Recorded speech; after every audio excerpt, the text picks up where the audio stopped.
It was around 1:40 a.m. when the storyteller accepted what would become his last ride of the night. He had been driving for Uber for almost 6 hours straight. Mostly short trips around the city, nothing unusual, nothing memorable. Just the usual late-night passengers heading home after bars closed or night shifts ended. And he was already thinking about logging off when the request came through. A pickup from a quiet residential area about 10 minutes away.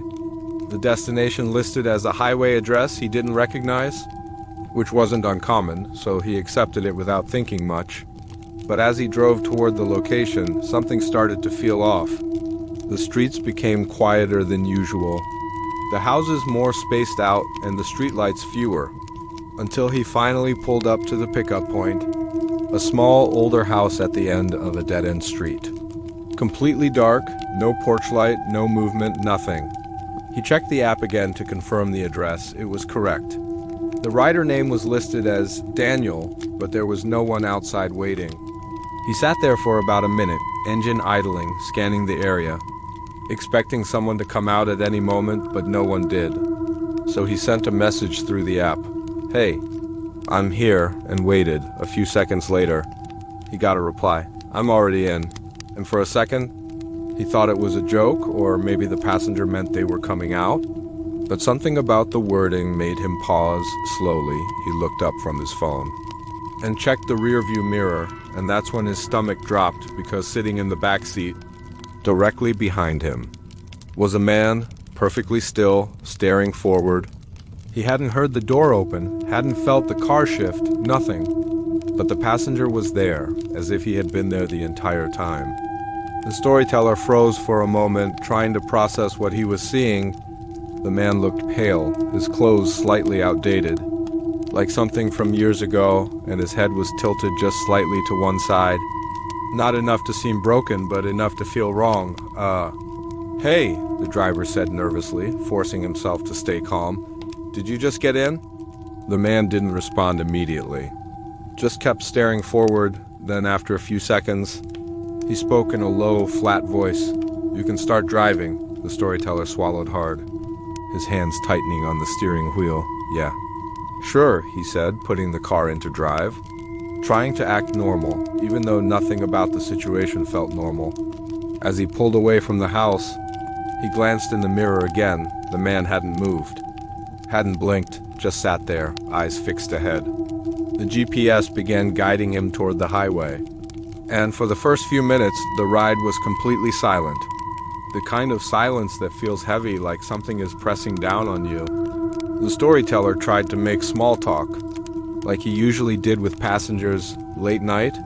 he asked, forcing a casual tone. No response. He waited a few seconds, then tried again. "Heading far?" Still nothing. The man didn't react at all. Didn't even acknowledge the questions, just sat there, perfectly still. The storyteller felt a growing sense of unease. Something about the passenger didn't feel right. Not just his silence, but the way he existed in the car. Like he wasn't fully there. About 10 minutes into the drive, they left the residential area and entered a long stretch of highway. Almost completely empty, just a few distant headlights here and there. The road stretched endlessly ahead, surrounded by darkness. That's when the storyteller noticed something strange in the rearview mirror again. The man's reflection didn't look right. It was faint, slightly delayed, like it wasn't perfectly synced with reality. He blinked a few times, thinking it was just the lighting or his eyes playing tricks on him. But the longer he looked, the more obvious it became. The reflection lagged slightly behind the man's actual position. A fraction of a second, but enough to notice. His heart started beating faster. He quickly looked back at the road, trying to ignore it, but then the man spoke again. Suddenly, without warning, "You shouldn't look at me for too long." The storyteller felt a chill run through his entire body. He hadn't said anything about the mirror, hadn't reacted out loud. Yet the passenger knew exactly what he was doing. "What do you mean?" he asked cautiously, his voice barely steady. The man didn't answer right away. The silence stretched for several seconds, then slowly, the storyteller noticed movement in the mirror. The man's head was turning, not quickly, not naturally, but slowly, tilting further to the side as it rotated toward the mirror. As if trying to meet his gaze directly through the reflection, the storyteller immediately looked away, his grip tightening on the wheel. "Just keep your eyes on the road," the man said softly. Almost calmly, as if giving instructions, the tension in the car became unbearable. The storyteller focused on driving, not daring to look back again. The highway seemed longer than it should have been, the GPS showing the destination still miles ahead. But something felt wrong. The distance wasn't decreasing properly. It was like the road was stretching, keeping them in the same place. After what felt like another 10 minutes, the storyteller finally saw an exit sign up ahead. He didn't remember seeing it on the GPS, but he didn't care. He just needed to get off that road. "I'm going to take this exit," he said quickly, hoping to get closer to somewhere populated. But the moment he said that, the man spoke again, his voice slightly sharper this time. "No," the storyteller froze. This is not your exit." The air inside the car felt colder instantly. "I think I need gas," the storyteller lied, trying to justify it, but the man's response came immediately. "You don't." The storyteller's heart pounded as he realized something terrifying. The passenger wasn't just riding in the car, he was controlling where they went. The exit was getting closer, just a few seconds away. The storyteller made a decision, ignoring the man's warning. He turned the wheel and took the exit anyway. The car veered off the highway, tires briefly screeching against the road. For a moment, nothing happened. The storyteller let out a shaky breath, thinking maybe it was over. Maybe he had broken whatever control the passenger had, but then the GPS screen went black, completely off, the dashboard lights flickered, and the engine made a strange, low sound like it was struggling. The storyteller looked up and realized the road ahead wasn't normal. The exit didn't lead to a city street or a gas station. It led to a narrow, empty road surrounded by darkness. No signs, no lights, nothing, just like the highway. But worse, he slowly turned his head toward the rearview mirror again against his better judgment, and this time, the back seat was empty, the passenger was gone, completely gone.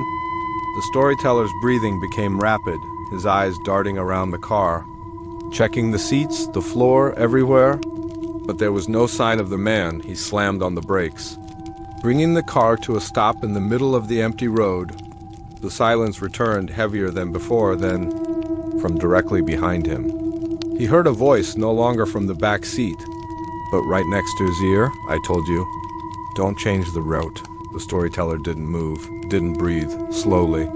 The rear passenger door creaked open on its own, and this time, something stepped out of the car. But he never saw what it was, because he never turned around again. He drove straight to the nearest police station without stopping. And when he checked the ride history later that morning, the trip was never recorded, no pickup, no passenger named Daniel, nothing, as if the ride had never happened at all. Except for one thing, the rearview mirror, which now, no matter how he adjusted it, always showed something sitting in the back seat. It was close to 3 a.m. when the storyteller accepted what looked like a normal long-distance ride on Uber. The kind drivers usually hope for late at night because it means fewer stops and a higher payout. The pickup location was near a quiet apartment complex on the edge of the city, and the destination was listed as a town nearly an hour away, which seemed perfect. So he accepted it immediately and headed toward the pickup point. When he arrived, the area was completely silent. Most of the apartment windows were dark, and there was no one outside waiting, just like many late-night pickups, so he parked near the entrance and waited. After about 30 seconds, the rear passenger door opened. He heard it clearly this time, the soft creak followed by the slight shift of the car as someone got in. "Hey," he said casually, glancing in the mirror. The passenger was a woman, sitting in the back seat, looking down at her phone, her face partially hidden by her hair. "Hi," she replied softly, barely looking up. Everything felt normal so far, just another quiet passenger. He started the trip and began driving toward the highway. The first few minutes passed without anything unusual. The woman didn't speak, didn't move much, just sat there silently, which wasn't uncommon. Some passengers just prefer quiet rides. About 10 minutes into the drive, the storyteller noticed something strange on the GPS. The route line seemed to loop slightly, like it was recalculating. Even though he hadn't missed any turns, he frowned and adjusted the zoom. The destination still showed the same town, the same distance. Nothing seemed wrong. So he ignored it and kept driving, but after another 10 minutes, he noticed the same buildings passing by again, the same closed gas station on the corner, the same broken streetlight flickering above an empty parking lot. He felt a slight sense of confusion. Didn't we just pass this? He muttered. The passenger didn't respond.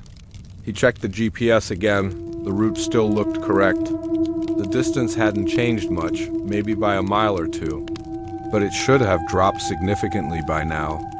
A small sense of unease began to creep in. "Hey," he said, glancing at the mirror. "Just to confirm, you're heading to..."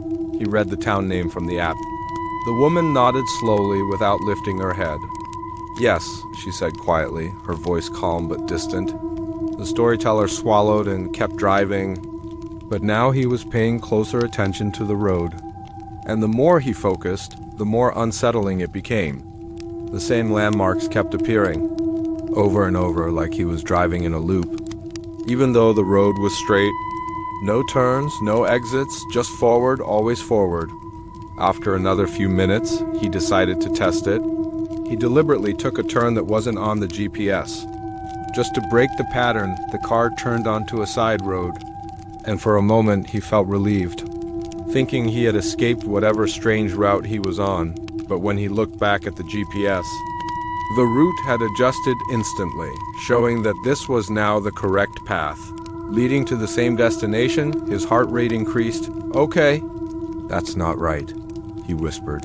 He looked in the rearview mirror again. The woman was still there, but now she was looking up, staring directly at him through the reflection. Her eyes didn't blink, didn't shift, just locked onto his. "Why did you turn?" she asked, her voice slightly sharper now. The storyteller hesitated. "I just thought..." "You're not supposed to change the route," she interrupted. Her tone cold, the air inside the car felt heavier suddenly. Like the temperature had dropped, the storyteller gripped the steering wheel tighter. "It's fine," he said quickly, trying to stay calm. The GPS adjusted. "It doesn't matter," she said, cutting him off again. "You need to follow the route." The silence that followed was suffocating. The storyteller slowly turned the car back toward the main road, trying to correct his mistake. As soon as he did, the GPS recalculated again, returning to the original path, but something else changed. The estimated time of arrival, instead of decreasing, it reset back to 1 hour, exactly where it had been when the trip started. His stomach dropped. They had been driving for over 20 minutes now, but according to the app, they hadn't made any progress at all. Panic started to build in his chest. "This doesn't make sense," he said, more to himself than to her, but she responded anyway. "It will," she said calmly. "Just keep driving." The storyteller felt trapped. The road ahead stretched endlessly. The darkness outside the windows seemed thicker, almost unnatural. He tried to focus on the road, ignoring the growing fear, but then he noticed something in the mirror again. The woman's reflection wasn't matching her movements. Her head in the reflection was tilted slightly to the side, even though her real head wasn't. He blinked, trying to clear his vision, but it didn't change. The reflection stayed wrong, subtly off, like it belonged to something else. His breathing became shallow. "Stop the car," the woman suddenly said, her voice now completely flat, emotionless. The storyteller froze. "What?" "Stop the car," she repeated, slower this time. He hesitated, every instinct telling him not to. "I think I'll just keep going," he said carefully. That's when the woman leaned forward slightly, and for the first time, he could see her face clearly in the mirror. Her expression was blank, completely empty, and her head, now tilted unnaturally to one side, matching the reflection. "You're already there," she said softly. The storyteller's eyes widened as he looked forward. The road ahead had changed, without him noticing. The highway was gone, replaced by a narrow, empty street lined with identical houses, all dark, all silent, and directly in front of him was the same apartment complex where he had picked her up. His hands trembled as he slowly brought the car to a stop, the engine idling quietly. "This is your destination," the woman said. Her voice calm again, like nothing had happened. The storyteller didn't move, didn't speak slowly. He looked in the rearview mirror one last time. The back seat was empty, the woman was gone. The rear door was still closed, the car completely still, as if no one had ever been there. His phone buzzed softly. He looked down at the app. The trip had ended automatically, the fare listed as $0. No distance traveled, no time recorded, just a completed ride with no details. He sat there in silence, staring at the screen, trying to process what had just happened, and then the app refreshed. A new ride request appeared from the exact same location, with the same name. The storyteller had been driving for Uber for over a year, and he had seen all kinds of strange passengers, drunk people, silent riders, even a few arguments in the back seat, but nothing had ever made him feel truly afraid. Until one night when he accepted a ride that he would later regret more than anything. It was around 2:30 a.m., the city was mostly asleep, and he was finishing his final few trips before heading home. The request came from a hospital, which wasn't unusual at that hour. Sometimes nurses or late-night visitors needed rides, so he accepted it without hesitation and drove to the pickup point. When he arrived, the hospital entrance was quiet, the bright lights illuminating an otherwise empty drop-off area. After a few seconds, a man walked out through the sliding doors. He looked normal at first glance, wearing dark clothes, his face partially shadowed by the overhead lights. He opened the rear door and got in. "Hey," the driver said, glancing in the mirror. The man nodded slightly but didn't speak, just gave the destination address and leaned back into the seat. The ride began like any other, the GPS guiding them through quiet streets, the city slowly fading into darker, less populated areas. The silence in the car wasn't unusual, but there was something about the passenger that felt off. He hadn't moved since getting in, hadn't adjusted his position, hadn't even looked at his phone, just sat there, staring forward. After about 10 minutes, the storyteller noticed something strange in the mirror. The man's reflection wasn't visible at first. He thought it was just the angle, so he adjusted the mirror slightly, but no matter how he positioned it, the back seat appeared empty in the reflection. Even though he could clearly see the man sitting there when he turned his head slightly, a cold wave of fear spread through him. He quickly looked forward again, trying to stay calm. "You work at the hospital?" he asked, hoping to break the silence. No response. He waited a few seconds, then asked again, "Long shift?" Still nothing. The man didn't react at all, didn't even acknowledge the questions. The storyteller's grip on the wheel tightened. The road ahead grew darker, the streetlights becoming less frequent, until they were driving through a stretch of road surrounded by trees. The GPS showed they were close to the destination. Just a few more minutes, but something felt wrong. The air inside the car felt colder, heavier, like the space was being filled with something unseen. Then suddenly, the man spoke, his voice low and distant. "You shouldn't have picked me." The storyteller's heart skipped a beat. "What?" he asked, his voice shaky. The man didn't respond immediately, but then slowly. He leaned forward, his face coming closer to the driver's seat. "You were supposed to go home," he said quietly. The storyteller felt panic rising. "I can drop you off anywhere," he said quickly. "If you want to end the ride early, it's too late for that," the man interrupted, his voice now closer, almost right behind him. The storyteller's eyes darted to the mirror again, and this time he saw something, not the man, but a shape, a dark outline forming in the reflection, as if something was slowly appearing where nothing had been before. His breathing became rapid. He pressed the accelerator, trying to reach the destination faster. The GPS suddenly went silent, the screen freezing, then flickering, the route disappearing completely. "Where am I going?" he asked, panic clear in his voice. The man didn't answer. Instead, the storyteller felt something cold brush against the back of his neck, like a hand resting lightly on his shoulder. He flinched, nearly losing control of the car. "Stop the car," the man whispered. The storyteller shook his head. "No," he said firmly. "I'm not stopping." The pressure on his shoulder tightened slightly. "Stop the car," the voice repeated, louder this time. The storyteller slammed his foot on the gas, ignoring everything, focusing only on getting out of that dark stretch of road after what felt like an eternity. He finally saw lights ahead, a small gas station. He drove straight into the parking lot and hit the brakes hard. The car came to a sudden stop, his chest rising and falling rapidly. He didn't look back immediately, he just sat there, trying to steady his breathing, then slowly. He turned his head, the back seat was empty. Completely empty, the man was gone, the door was still closed. No sign that anyone had ever been there. The storyteller let out a shaky breath, thinking it was over.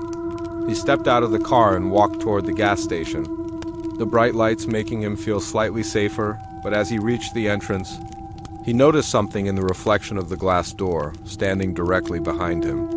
It was the same man, head slightly tilted, watching, and when the storyteller spun around, there was nothing there. Subscribe to Tales of the Dark, where every story gives you a nightmare.